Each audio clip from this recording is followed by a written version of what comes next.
Bertemu lagi dengan kami Dosis Anime, kelanjutan dari cerita Star Embracing Swordmaster Chapter 125. Kelanjutan cerita ini berasal dari novelnya, mohon maaf jika terjadi ketidaksamaan dengan manhwanya. Berikut kelanjutan ceritanya. Musim dingin akan segera berakhir, tetapi tempat ini masih terasa sangat dingin. Sebuah tempat dingin yang tak tersentuh bahkan oleh kehangatan musim semi yang akan datang. Tatapan pria yang duduk di sana setajam pedang.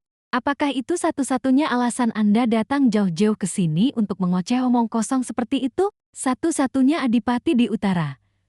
Timur Baranov, ekspresinya dingin saat menatap pria di hadapannya. Jika aku memberimu sepotong naga, kau akan kembali. Apakah kau benar-benar mencoba mengancamku? Keluarga Rapnoma di wilayah barat sudah punah. Para peziarah yang menjaga sumpah itu telah membawa potongan naga yang disimpan oleh keluarga Rapnoma dan mempercayakannya ke utara, dan pria di hadapannya sekarang meminta salah satu dari potongan itu. Seperti yang Anda ketahui, Tuan Duk, potensi naga menjadi lebih sempurna seiring dengan terkumpulnya lebih banyak bagian. Bukankah Lindworm sudah tertarik pada potensi itu?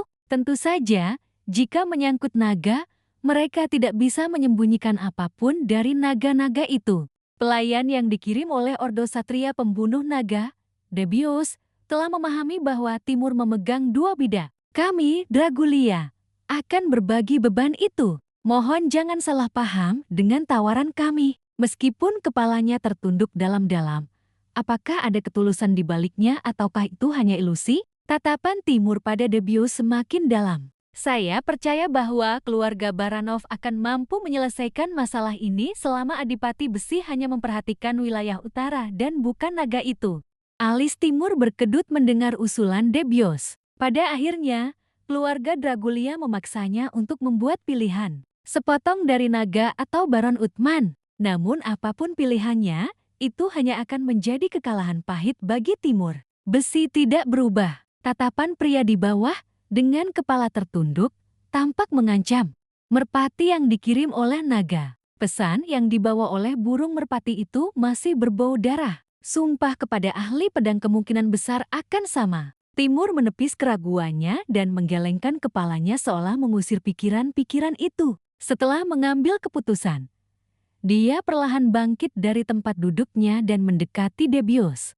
Pergi dan sampaikan pesan itu kepada Adipati Darah Naga, penguasa utara dan penjaga sumpah. Keluarga Baranov diakui oleh sang ahli pedang. Singa utara mendekati Debios yang sedang menundukkan kepala dan membuka mulutnya dengan napas dingin. Berhenti bicara omong kosong. Singkirkan cakar-cakar bergerigi itu. Naga yang jatuh. Besi tidak akan tunduk pada naga. Tidakkah kau akan menyesalinya? Itu bukan urusanmu.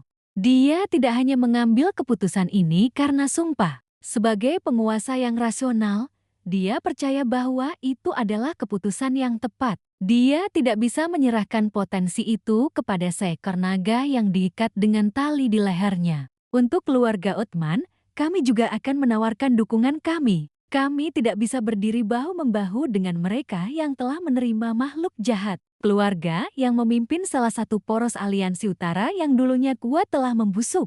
Jati mereka harus diputus. Sedangkan di tempat lain, sambil memperhatikan sinar matahari yang tersebar di atas meja, Vlad sedikit mengerutkan alisnya. Pedang, sarung pedang, baju zirah, Gat, sambil memperhatikan baju zirah elf yang berkilauan di bawah sinar matahari, tanpa sadar menelan ludah. Berapa harga semua ini?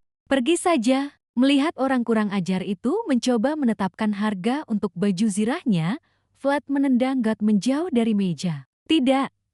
Tunggu, Anda bisa mempertimbangkan kembali. Matamu berbinar-binar karena keserakahan. Jangan coba-coba menipuku. Benarkah? Antusiasme Gat meredup saat melihat sosok preman jalanan yang masih bersembunyi di balik fasad mulianya. Meskipun dari luar ia tampak seperti bangsawan yang anggun, Vlad telah berjuang sepanjang hidupnya dan masih menyimpan keganasan yang tak terkendali di dalam dirinya. Lagi pula, ini sepadan dengan mempertaruhkan nyawa, kan, Kapten? Tenang saja. Ia tak bisa menahan rasa senangnya karena satria yang ia layani mendapat imbalan yang besar. Namun, kekurangannya adalah hadiah dari para elf berupa barang-barang yang tidak bisa dibagikan dengan God. Mereka mengatakan sarung pedang itu terbuat dari pecahan pohon dunia. Sarung pedang hitam yang tampak kokoh itu masih memiliki serat kayu yang jelas meskipun telah melalui proses pengolahan. Mereka tidak tahu apakah itu niat dari pengrajin yang menciptakannya atau energi kuat dari bahan-bahan tersebut, tetapi karya itu memancarkan perasaan yang unik.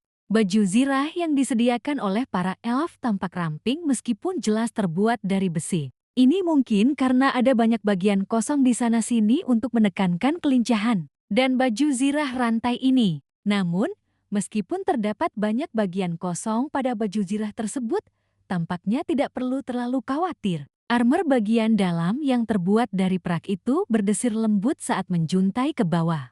Baju zirah rantai yang diberikan oleh para elf dijahit begitu rapat sehingga dari kejauhan tampak seperti pakaian biasa. Ini adalah sesuatu yang bisa saya kenakan seperti pakaian biasa. Gambeson yang dikenakan Vlad sebagai baju dalam mungkin fungsional, tetapi sangat merepotkan. Baunya tidak sedap, panas, dan yang terpenting, menghambat gerakan lincahnya. Namun, baju zirah rantai yang dipegangnya sekarang tidak hanya pas di tubuhnya tetapi juga ringan, sehingga Vlad mau tak mau menyukainya. Suara ketukan pintu. Tok, tok, tok. God, tolong pertemukan dia. Seorang gadis mengetuk pintu, membuat suara berisik yang tidak perlu dengan mulutnya. God dengan cepat mengendalikan ekspresinya dan membuka pintu untuk menyambut gadis itu. Apakah Anda sudah tiba, pendeta wanita? Bagaimana dengan Vlad? Apakah dia menyukainya? Meskipun gadis itu menyambutnya dengan senyum cerah, ekspresi God berubah getir saat ia memperhatikan gadis yang tampaknya hanya memperhatikan Vlad begitu ia masuk. Dia sangat menyukainya. Dia belum pernah melihat peralatan seperti ini seumur hidupnya. Benar-benar, bertanya dengan mata yang berbinar seolah pujian itu ditujukan padanya. Telinga gadis itu sedikit memerah. Maaf, saya tidak membuatnya dengan benar. Setelah gadis itu meminta maaf, tatapan Vlad beralih ke pedang di atas meja. Sebuah pedang panjang yang memancarkan cahaya biru samar. Pedang yang diciptakan oleh pohon dunia.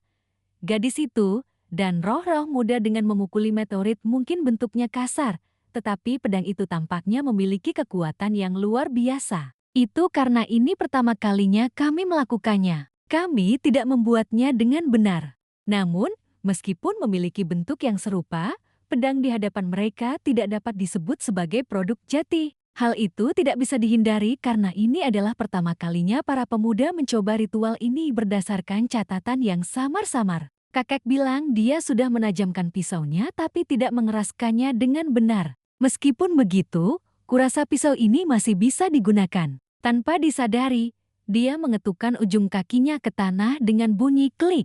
Vlad bisa tahu dari suara yang semakin mengecil itu bahwa gadis itu benar-benar menyesal. Tidak, pendeta wanita. Meskipun gadis itu mengatakan ada masalah daya tahan, pandai besi tua itu dengan jelas telah mengkonfirmasinya. Ia khawatir pedangnya akan mengenai pergelangan kaki Vlad. Jadi Vlad tahu bahwa jika pedang itu benar-benar tidak dapat digunakan, ia tidak akan menyerahkannya sejak awal. Ini adalah pedang yang sangat kusuka. Pedang baru itu, yang mengingatkan pada pedang polos, tampak berubah warna secara halus setiap kali Vlad memandanginya. Setiap kali melihat cahaya itu, Vlad merasa seolah ada sesuatu yang memenuhi dadanya. Benarkah? Kalau begitu, aku senang. Mendengar kata-kata Vlad, suasana hati gadis itu menjadi cerah dan dia dengan cepat menyerahkan surat itu kepadanya sambil tersenyum. Apa ini? Ini surat dari saya untuk Lady Alicia, kepala keluarga Hanal. Saya menulis permintaan maaf tentang batu ember itu. Vlad, yang telah menerima kompensasi yang layak karena melindungi pohon dunia, tidak memiliki apapun yang pantas untuk diberikan kepada Alicia yang telah kehilangan pusaka miliknya. Mungkin masalah ini perlu diselesaikan bukan melalui negosiasi pribadi, melainkan melalui wilayah Hainal dan Osrina. Mungkin itu hanya pendeta wanita.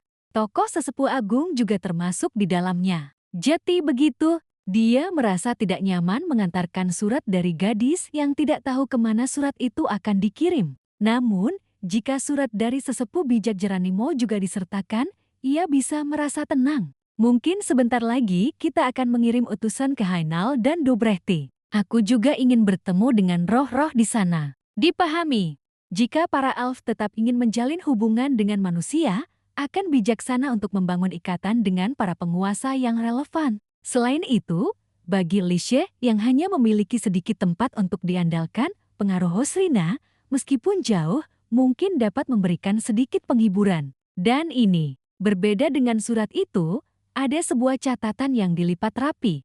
Surat itu, yang dilipat seperti daun semanggi berdaun empat, jelas merupakan pesan pribadi dari gadis tersebut. Buka ini saat Anda sampai di persimpangan jalan. Persimpangan jalan, berbisik pelan ke telinga Vlad. Gadis itu tampak khawatir. Surat yang dilipat rapi itu menyampaikan ketulusan gadis tersebut. Kalau begitu, selamat tinggal. Aku tidak bisa mengantarmu besok. Gadis itu hanya menyampaikan pendapatnya tanpa menjawab pertanyaan Vlad. Namun, mata emasnya yang berkilauan dipenuhi dengan bayangan Vlad. Aku penasaran tentang sesuatu. Apa itu? Sekarang saatnya untuk berpisah. Gadis itu, yang tidak yakin kapan mereka akan bertemu lagi, tetap tersenyum dan menatapnya. Bolehkah saya menanyakan nama Anda? Saya baru menyadari bahwa saya belum pernah mengetahuinya. Dalam dunia manusia, nama dipertukarkan untuk membentuk koneksi. Tentu saja, Vlad menanyakan nama gadis itu sesuai dengan tata krama yang berlaku. Nama? Setelah mendengar pertanyaan Vlad, gadis itu berdiri terpaku di tempat seperti patung. Telinganya perlahan-lahan memerah. Mengapa Anda membutuhkan nama saya? Keheningan tiba-tiba menyelimuti tempat itu. Mata Gad melirik ke sana kemari, mencoba mengukur suhu udara yang sangat dingin. Tetapi akal sehat manusia dan akal sehat elf benar-benar berbeda. Telinga runcing gadis itu semakin memerah. Momen ini berlalu begitu saja dan pendeta wanita meninggalkan Vlad tanpa memberitahukan namanya keesokan harinya. Saat saya tiba, lapangan itu tertutup salju. Musim dingin di Osrina singkat. Pohon dunia tidak menyukai cuaca dingin. Setelah mendengar perkataan Baradis, Vlad mengangkat kepalanya dan memandang ke arah bukit di kejauhan. Bukit yang samar-samar terlihat itu masih tertutup salju putih. Kami sudah sampai. Terima kasih telah mengantar saya. Batas antara dunia elf dan manusia. Meskipun Noir tampak enggan untuk melangkah lebih jauh, dunia mereka bukanlah di Osrina. Osrina tidak akan melupakan kebaikan yang telah kau tunjukkan.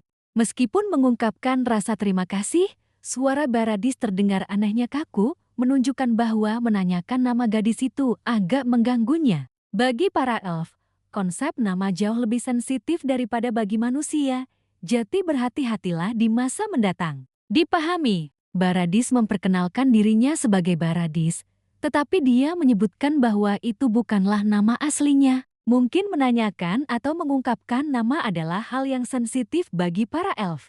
Baradis meninggalkan peringatan kecil kepada Vlad jika terjadi sesuatu yang tidak terduga. Saat ini, gadis yang merupakan pendeta pohon dunia dan adik perempuannya sendiri sedang terbaring sakit di tempat tidur. Hal itu pasti disebabkan oleh ramalan yang diberikan kepada seorang satria bernama Vlad. Sampaikan terima kasih saya atas kekhawatiran Anda hingga akhir. Terima kasih telah melindungi pohon dunia. Aku akan menunggu hari kita bertemu lagi.